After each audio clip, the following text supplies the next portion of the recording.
It's here, New York in the house. So, and we get to walk through this, federal building, green or what have you, and we can kind of cut through without it being an issue. So they have daycare out here. Go this way.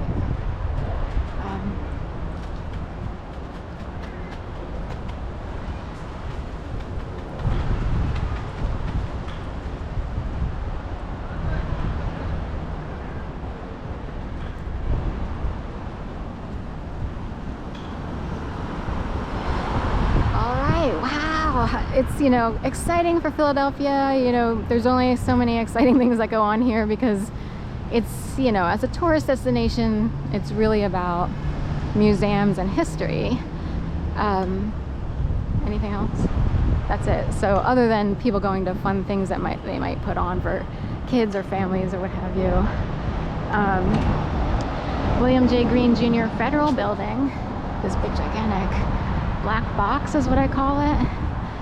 So every time I see that black box wine, I used to actually work for Shipt for a while to make money during the pandemic.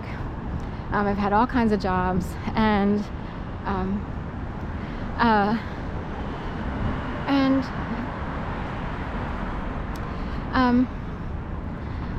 a lot of people would order either black box or crisp white Franzia. Isn't that funny? So a lot of people would order food because there's food intel and people would have messages and stuff. We don't want to get into it. It got really old. And here's a cheesesteak. Jim's West. Philly is with Kamala Harris. So in the cheesesteak world, it was really like Gino's, I think, not Jim's, but you would order your sandwich and say with cheese, Pearl Jam, yes.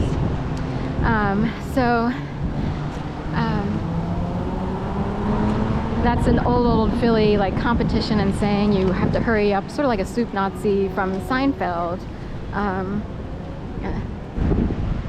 Madam Vice President, or edit the vice out and get Madam President. Should we go straight? So we'll go this way and see the rest of this fencing around the federal building.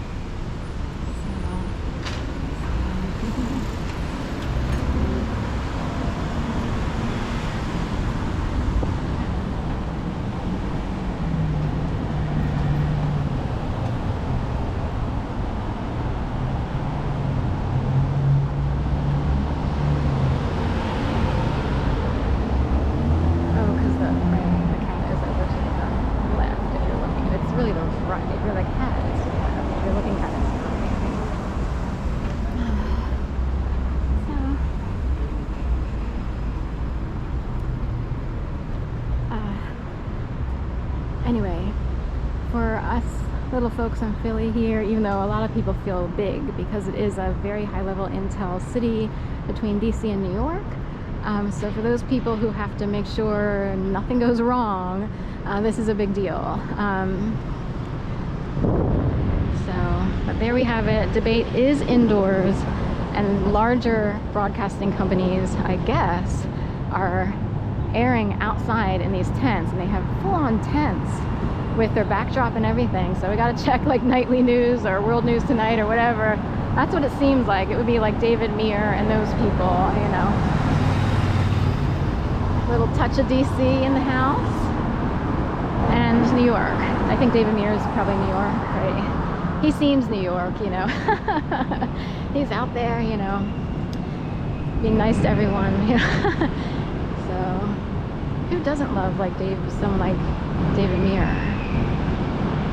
You know what I mean? Good. So anyway, these people are created. They are developed over time. It's like a pearl, shiny pearl from, elementary school on up. People are shaped and then carted off in different directions, I guess. Right, where shall I send thee one by one? Disciples. I'm playing around with words a little bit, but there's an old song. It's an old song. I forget who originally sang it, but Nina Simone would be would be a popular one from a certain era who sang this song. But it's children, where shall I send thee one by one? But it almost sounds like only so many people are, say, missionary-like or kind, or balance out nature a little bit by not being, you know, the worst of the worst. And you need these people out there to sort of remind others that there's humanity still exists, you know, and that's how I see it. So we'll go this way.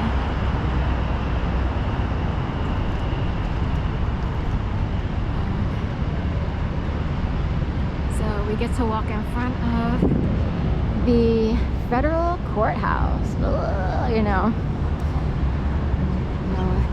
it's needed in society, but what a dark world. Like, you know, what can I say? You want to always try as best you can to stay on the other side to avoid this debacle. Wow. Once you get wrangled in, that's, you know, how do you ever escape? You know what I mean? Like, that's how I experienced this. But justice, the guardian of liberty. So that's how they word that. 601 Market, that's it. You know, I always get 601 and I always think of 2601, but this is what 601 is for. James A. Byrne, U.S. Courthouse, that's with a Y, B-Y-R-N-E. That's it. I lived at 2601 Pennsylvania Avenue when I first moved here. It was actually incredibly expensive, oddly enough, you know. It was a landmark for living buildings. So in a way, some places you might find cheaper rent. There could be other prices to pay. So, but that was many, many years ago. I had a normal job. We'll go up here. So Bicentennial Dawn, that's it. Sculpture by Louise Nevelson. That's where I got the Dawn Centennial idea from earlier. I couldn't remember exactly. So the courthouse over here, and the National Constitution Center and Visitor Center over there.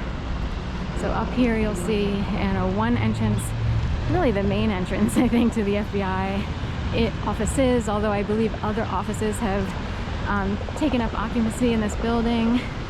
So they have an owl on top of the building. It's a fake owl, but it'll sort of like move like, you know, like a Robotron or automated thing. Now, here we go. I have no idea. Am I supposed to know what this means? The water on the... so they have a waterfall sculpture here. I don't know what it's supposed to represent, but also 76 North 6th Street. So 6 belongs to the Americans, like Yoga 6 or whatever, it belongs to the government, it sounds like. But 76 is, of course, 1776 is when, what? It's when the Constitution was ratified, or I have to look again because I had it wrong for a long time, but 1776 is a major marker in American history. That's why Philadelphia has the 76ers, and so forth and so on. So there is an owl. There it goes. There's an owl way up there. You probably can barely see it. And he moves around.